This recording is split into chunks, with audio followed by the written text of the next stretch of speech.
Vous écoutez Kadash, la méditation quotidienne de la parole de Dieu pour un peuple mis à part.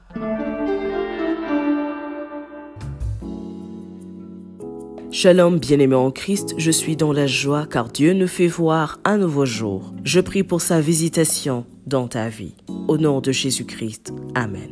Nous poursuivons notre enseignement sur la louange. Nous lisons Psaume 56, le verset 5. Je me glorifierai en Dieu, en sa parole. Je me confie en Dieu, je ne crains rien. Amen. Bien-aimés en Christ, nous ne louons pas Dieu uniquement pour les choses de ce monde. Nous louons Dieu également pour sa parole. Pourquoi? Parce que cette parole est vraie, elle est puissante et Dieu veille sur sa parole pour l'accomplir. Voilà pourquoi quand tu pries sans la parole de Dieu, tu manques beaucoup.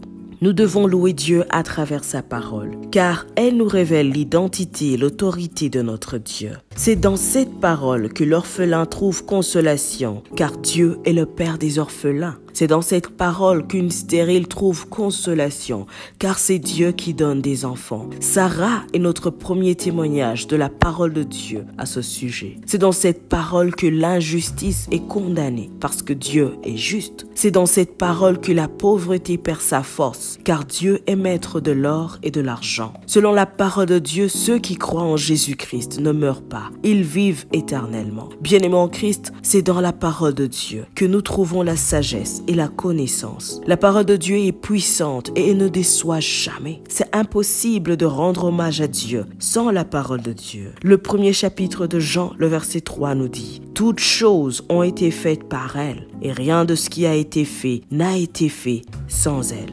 Amen. Bien-aimés en Christ, aimons la parole de Dieu. Lisons-la couramment au quotidien, car avec elle, nous présenterons des sacrifices qui glorifient Dieu et qui seront favorablement acceptés. C'est ainsi que nous débloquerons toutes les situations de nos vies, y compris celles qui sont les plus compliquées.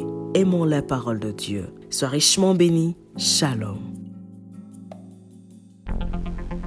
Vous écoutiez Kadash, présenté par Marie-Claire.